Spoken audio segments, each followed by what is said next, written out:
কালকে হঠাৎ করে বর বলছিল যে কাস্টার্ড করবে। তো কাস্টার্ড কেমন করে বানাবে আমি তো কোনো দিন করিনি, তো দেখেছি, তো কেমনভাবে বানাতে হয় জানি না। তো বর বলতে না বলতেই তো দুধের প্যাকেট আর অনেক ফ্রুটস আর কাস্টার্ড পাউডার কিনে নিয়ে এলো। তো দেখো বড় প্যাকেট 2 প্যাকেট মানে ঢেলে নেওয়া হয়েছে।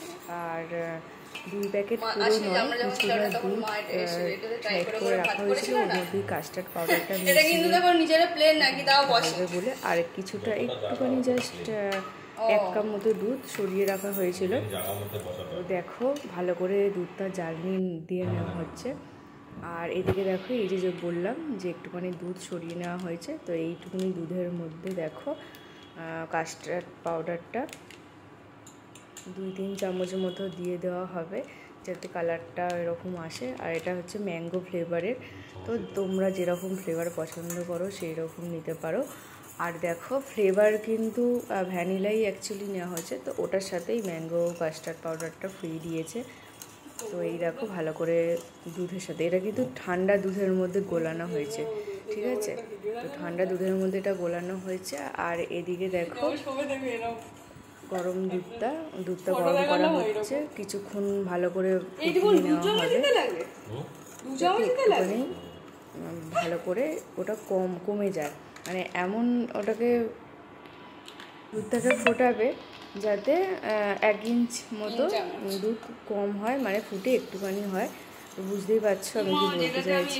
তো দেখো ভালো করে এটা গোলানোর পর তারপর এটা দুধের মধ্যে দেওয়া হবে। তো তোমরা কারা কারা এরকম কাস্টার্ড করে খাও? তো আমি ফার্স্ট টাইম খেলাম, সত্যি বলছি গাইস দারুণ দারুণ খেতে লেগেছে।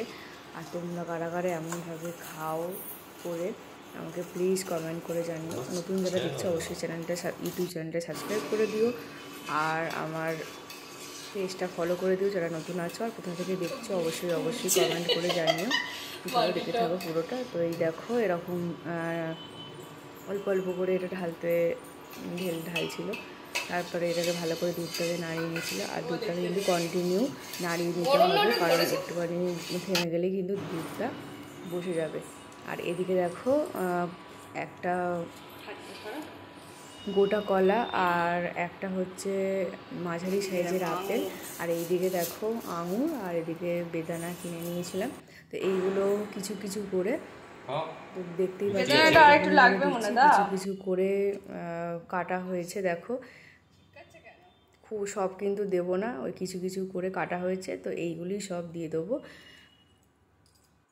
তাহলে দুধের মধ্যে ওই ম্যাঙ্গো ফ্লেভারটা দেওয়ার পর তারপরে দেখো আস্তে আস্তে এগুলো দিয়ে দেবো। আর কন্টিনিউ কিন্তু ওটা নাড়াতে হবে দুধটাকে, না হলে কিন্তু তোমার ওটা ধরে যাবে। আর এর মধ্যে কিন্তু 4 চামচ মতো চিনি দেবে, আর মিষ্টিটা তোমরা যেরকম পছন্দ করো সেরকম অনুযায়ী দেবে। আমরা তো 4 চামচ মিষ্টি দিয়েছিলাম।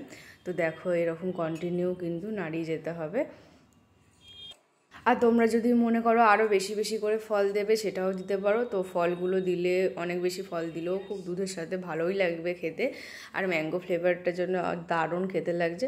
তো এটা অনেকক্ষণ ধরে নাড়ানোর পর একটু যখন ঘন হয়ে যাবে দুধটা, তারপরে ওটা নামিয়ে ওটাকে ঠান্ডা করতে দেবো। তো ঠান্ডা হয়ে যাওয়ার পরই কিন্তু তারপরে ফ্রিজে ঢোকাবো, কিন্তু ফ্রিজে তার আগে কিন্তু ঢোকাবো না। ভালো করে এটা নামানোর পর এটা ভালো করে ঠান্ডা হয়ে যাওয়ার পরই কিন্তু এটা ফ্রিজে ঢোকাবো। আর ফ্রিজ থেকে বের করে জাস্ট দারুণ খেতে লাগে, দারুণ মনে হবে যেন রোজই খাই কীরকম। তো তোমরা কারা কারা খাও অবশ্যই কমেন্ট করো, জানিও। তো দেখো বন্ধুরা এটা নামিয়ে ঠান্ডা হয়ে যাওয়ার পর ফ্রিজে ঢুকিয়েছিলাম। তো ফ্রিজ থেকে পরের দিনকে বার করে যখন এটা খাচ্ছিলাম, তো এই দেখো এরকম একটা কালার এসেছে। আর ফার্স্টেই বললাম দারুণ খেতে হয়েছে। তো তোমরা যারা করোনি অবশ্যই এরকমভাবে ট্রাই করবে। আর যারা খাও তারা তো জানেই কতটা সুন্দর খেতে লাগে। তো অবশ্যই তোমরা ভিডিওটা ভালো লেগে থাকলে শেয়ার করে দিও অনেক অনেক করে, আর কমেন্ট করে টাটা বাই। আমার ভিডিওটা এখানেই শেষ করলাম, ভালো থেকো সুস্থ থেকো।